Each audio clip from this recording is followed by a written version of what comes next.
ทุกเย็น5 โมงตรงลุงคนนี้จะเดินเข้าร้านก๋วยเตี๋ยวร้านเดิมแล้วสั่งเหมือนเดิม2 ชาม ชามแรกลุงกินจนหมดทุกครั้งส่วนชามที่9 ปีเต็มลุงไม่เคยแตะเลยแม้แต่ครั้งเดียวทั้งซอยมั่นใจว่ารู้คำตอบว่าชามนั้นตั้งเผื่อไว้ให้ใครแต่ทุกคนคิดผิดครับคำตอบจริงๆซ่อนอยู่ในสมุดเก่าเล่มหนึ่งที่เกือบถูกโยนทิ้งไปพร้อมกับร้านวันที่มันถูกเปิดออกทั้งร้านร้องไห้โดยไม่มีใครเศร้าเลยสักคนและทั้งหมดนี้เกิดขึ้นใน7 วันสุดท้ายก่อนร้านเล็กๆร้านนี้จะปิดตัวลงตลอดไปร้านก๋วยเตี๋ยวยายบัวเปิดมาเกือบ60 ปีตัวร้านเก่าโต๊ะเก่าพัดลมยังเป็นรุ่นที่ต้องเคาะถึงจะยอมหมุน3 เดือนก่อนร้านเพิ่งเปลี่ยนมือมาอยู่กับหลานสาวของยายบัวชื่อหวานอายุ29หวานไม่ได้อยากได้ร้านนี้เลยครับเธอมีงานประจำในเมืองแต่แม่เขาไม่ไหวแล้วเธอเปิดบัญชีร้านดูตัวเลขติดลบทุกเดือนก็เลยตัดสินใจสิ้นเดือนนี้ปิดร้านระหว่างเก็บของหวานเจอสมุดเก่าเล่มหนึ่งในลิ้นชักตัวล่างสุดปกเปื่อยจนอ่านชื่อไม่ออกเธอเงื้อจะโยนทิ้งแต่ป้าแดงแม่ครัวที่อยู่กับร้านมา30 ปีรีบคว้าไว้ก่อนสมุดของยายบัวนะนั่นเก็บไว้เถอะหวานเลยโยนมันกลับเข้าลิ้นชักโดยไม่รู้เลยว่าอีก6 วันต่อมาสมุดเล่มนี้จะเปลี่ยนทั้งชีวิตเธอ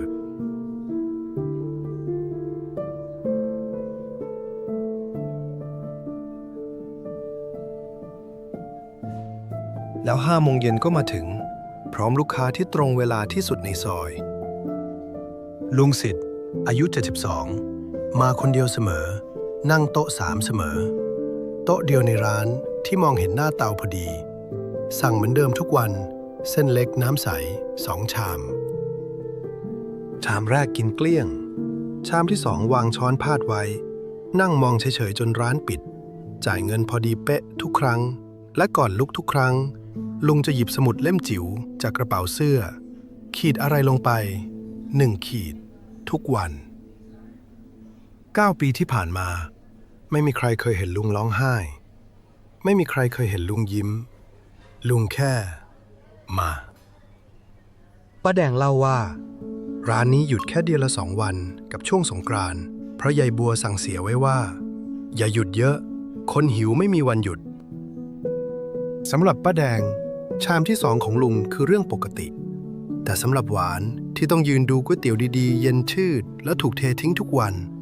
มันคือคำถามที่เกาอยู่ในใจและอีกไม่กี่วันมันจะกลายเป็นการตัดสินใจที่ทำให้ลุงสิทธิ์หายไปจากร้านเป็นครั้งแรกในรอบ9 ปีในซอยนี้ใครๆก็มีทฤษฎีของตัวเองครับเจ๊หมวยร้านทองฟันธงว่าชามที่2เผื่อไว้ให้ภรรยาที่เสียไปแล้วก็ดูสิกินคนเดียวแต่สั่ง2 ที่ พี่หนุ่มวินเชื่อว่าเป็นลูกชายที่หายสาบสูญส่วนยายทองใบข้างร้านกระซิบสั้นๆว่าลุงแกเลี้ยงผี ทฤษฎีภรรยาชนะขาดครับมันฟังขึ้นที่สุดเศร้าที่สุดและเหมือนหนังที่ทุกคนเคยดูมากที่สุดจนวันหนึ่งหวานก็ถามป้าแดงตรงๆว่าภรรยาลุงเสียมานานหรือยังป้าแดงหัวเราะจนสะอึกภรรยาอะไรล่ะลุงสิทธิ์น่ะตัวคนเดียวมาทั้งชีวิตไม่เคยมีครอบครัวเลยไม่มีภรรยาไม่มีลูกแล้วชามที่2เผื่อให้ใครป้าแดงเล่าเท่าที่รู้ลุงโผล่มาครั้งแรกเมื่อ9 ปีก่อน3 วันหลังงานศพยายบัวเจ้าของร้านตอนแรกป้าก็คิดว่าเป็นลูกค้าเก่ามาไว้อะไรแต่คนไว้อะไรเข้ามากันครั้ง2 ครั้งไม่มีใครมาทุกเย็น9 ปีและไม่มีใครสั่ง2 ชามส่วนจะคิดเป็นเรื่องหนุ่มสาวก็เลอะเทอะยายบัวแก่กว่าลุงตั้ง20 กว่าปีมีอยู่ปีหนึ่งลุงหายไปเป็นเดือนได้ข่าวว่าไปนอนโรงพยาบาลวันแรกที่กลับมาลุงยังเดินแทบไม่ไหวแต่ก็มา และสั่ง2 ชามเหมือนเดิมป้าแดงเคยเปรยว่ายายบัวเคยพูดติดปากอะไรสักอย่างเรื่องชามที่2แต่ป้าเข้ามาทำงานทีหลังป้าจำไม่ได้แล้วจริงๆยิ่งรู้ก็ยิ่งไม่เข้าใจครับและสำหรับหวานที่กำลังจะปิดร้านในอีก5 วันความไม่เข้าใจนั้นบวกกับก๋วยเตี๋ยวที่ถูกเททิ้งชามแล้วชามเล่ามันเดือดขึ้นมาเป็นคำถามเดียวจะเสิร์ฟของที่ไม่มีวันมีใครกินไปทำไม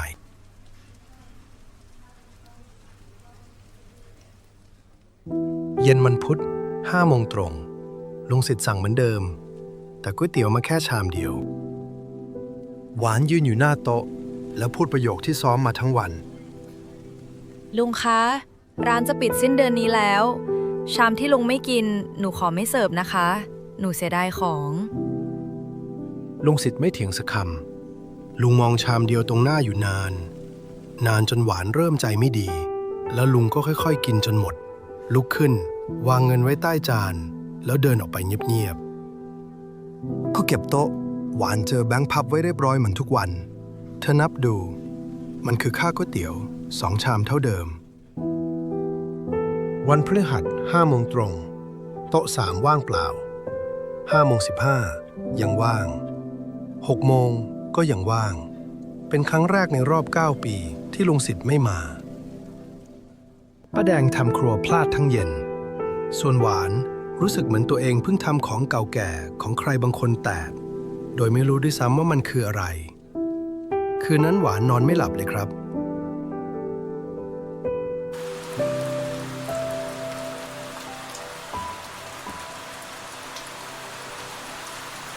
สุกเย็นฝนตกหนักร้านกำลังจะปิดแล้วเงาคุ้นๆก็มายืนตรงประตูลุงสิทธิ์ตัวเปียกฝนครึ่งตัว2 มือกอดกล่องขนมปังเหล็กเก่าๆไว้แน่นลุงวางกล่องลงบนโต๊ะ3เปิดฝาออกข้างในมีสมุดเล่มจิ๋วเล่มนั้นกับซองกระดาษหนาๆ1 ซองแล้วลุงก็พูดประโยคแรกที่ยาวกว่าคำสั่งก๋วยเตี๋ยวในรอบ9 ปีลุงมาปิดยอดก่อนร้านจะปิดหวานไม่เข้าใจสักคำครับจนกระทั่งเธอเปิดสมุดเล่มนั้นออก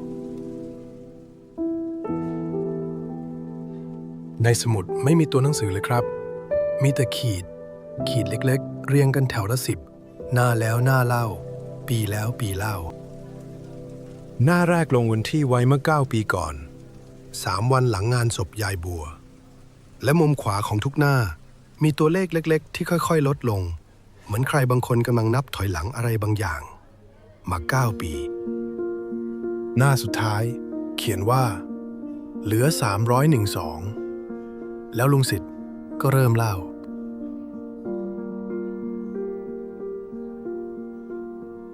65 ปีก่อนแถวนี้ยังเป็นถนนลูกรังร้านยายบัวยังเป็นแค่เพิงไม้กับหม้อน้ำซุป1 ใบและคนขายก็ยังไม่ใช่ยายบัวแต่เป็นแม่ค้าสาวเสียงดังที่ใครๆเรียกว่าป้าบัวหน้าร้านมีเด็กผู้ชายผอมๆอายุ7 ขวบมายืนดมกลิ่นน้ำซุปอยู่ทุกเย็นพ่อทิ้งไปตั้งแต่จำความได้แม่ป่วยเด็กคนนั้นชื่อสิทธิ์เย็นวันหนึ่งป้าบัวหันมาเจอสายตาคู่นั้นเข้าแกไม่ถามอะไรเลยครับแกแค่ตะโกนว่านั่งสิแล้ววางก๋วยเตี๋ยวร้อนๆลงตรงหน้าเขาเด็กชายไม่กล้าแตะบอกป้าว่าไม่มีเงินป้าบัวหัวเราะแล้วตอบด้วยประโยคที่เขาจะจำไปทั้งชีวิต ชามแรกนะป้าขายให้คนมีตังค์ส่วนชามที่2ป้าทำไว้ให้คนหิว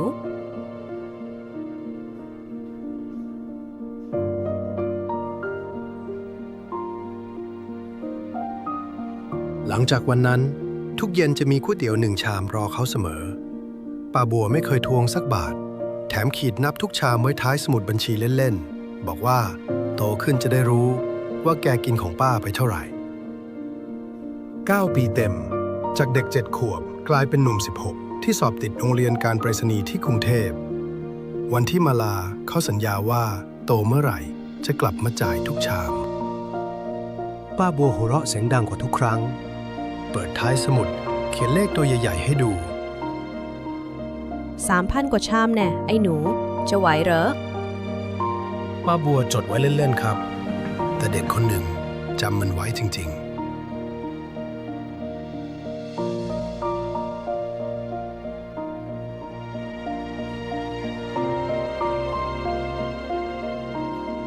สิทธิ์กลายเป็นบุรุษไปรษณีย์ส่งของให้คนทั้งประเทศมาทั้งชีวิตย้ายไปจังหวัดแล้วจังหวัดเล่าเงินเดือนน้อยก็ส่งให้แม่จนหมดครอบครัวไม่เคยมีและทุกปีเขาจะบอกตัวเองว่าปีหน้าค่อยกลับไปหาป้าบัวตอนที่มีเงินก้อนโตพอจะวางตรงหน้าแกจนเช้าวันหนึ่งเมื่อ9 ปีก่อนจดหมายขอบดำฉบับหนึ่งก็เดินทางมาถึงเป็นครั้งแรกในชีวิตที่บุรุษไปรษณีย์คนนี้ไม่อยากเปิดจดหมายในมือตัวเองยายบัวจากไปอย่างสงบที่หน้าเตาตอนอายุ95คนที่รอจะจ่ายหนี้มาทั้งชีวิตเดินทางมาถึงช้าไป3 วันงานศพเพิ่งเสร็จพอดี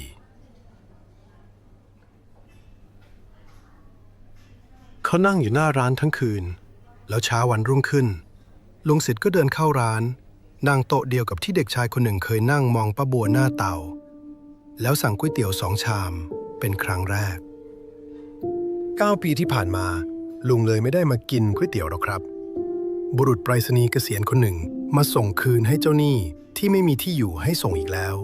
ทีละชามวันละชามที่ 2ที่ไม่เคยถูกแตะเพราะมันไม่เคยเป็นของลุงมันเป็นของป้าบัว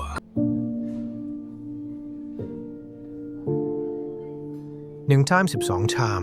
กับเวลาอีก5 วันก่อนร้านปิดต่อให้มาเช้ามาเย็นทุกวันก็ไม่มีทางทันลุงเลยเลื่อนซองกระดาษหนาๆมาตรงหน้าหวานข้างในคือเงินสด 15,600 บาทค่าก๋วยเตี๋ยว312 ชามสุดท้ายนับมาเรียบร้อยพอดีเป๊ะเหมือนทุกครั้ง ลุงตั้งใจจะจ่ายด้วยมือตัวเองทีละวันจนครบแต่ร้านจะปิดแล้วป้าบัวคงต้องยอมให้ลุงขี้โกงตอนโค้งสุดท้ายแหละนะป้าแดงร้องไห้ไปแล้วครึ่งครัวครับแต่หวานกลับนั่งนิ่งไปเพราะในหัวเธอมีภาพหนึ่งแวบขึ้นมาสมุดเก่าปกเปื่อยที่เธอเกือบโยนทิ้งเมื่อ6 วันก่อนเธอวิ่งไปเปิดลิ้นชักตัวล่างสุดสมุดบัญชีของยายบัวกระดาษเหลืองกรอบหวานพลิกไปท้ายเล่มแล้วก็เจอหน้ากระดาษที่หัวมุมเขียนว่าสิทธิ์มีขีดเล็กๆเรียงเป็นแถวเหมือนสมุดของลุงไม่ผิดเพี้ยนและผลรวมตัวใหญ่ 3,285 แต่ใต้ตัวเลขนั้นมีลายมือยายบัวเขียนต่อไว้อีก2 บรรทัดลงวันที่วันเดียวกับที่เด็กหนุ่มคนหนึ่งขึ้นรถไฟไปกรุงเทพเมื่อ56 ปีก่อน หนี้ของไอ้หนูสิทธิ์จ่ายครบแล้วจ่ายด้วยการกินอิ่มมา9 ปีป้าไม่ได้ให้ยืมสักชามป้าให้เลย9 ปีที่นับถอยหลังทีละขีดหนี้ก้อนเดียวที่แบกมาทั้งชีวิตเจ้าหนี้ปิดบัญชีให้ตั้งแต่วันที่เขาเดินออกจากร้านและเป็นครั้งแรกในรอบ9 ปีที่ทั้งร้านได้เห็นลุงสิทธิ์ร้องไห้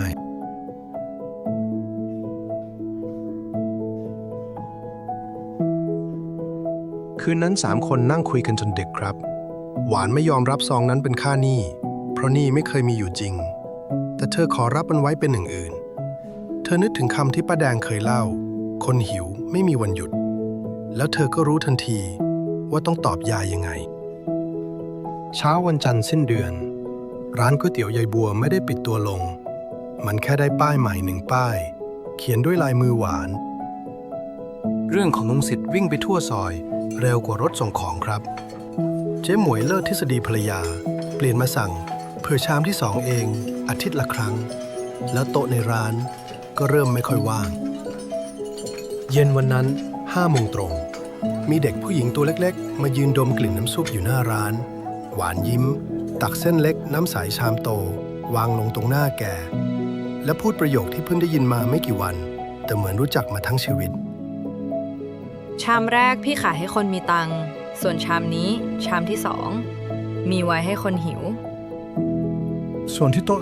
3ลุงสิทธิ์สั่งก๋วยเตี๋ยวชามเดียวเป็นครั้งแรกในรอบ9 ปีแต่ก๋วยเตี๋ยวมาส่ง2 ชามครับลุงเงยหน้างงหวานวางชามที่2ลงเบาๆแล้วบอกว่า ชามนี้ยายเลี้ยง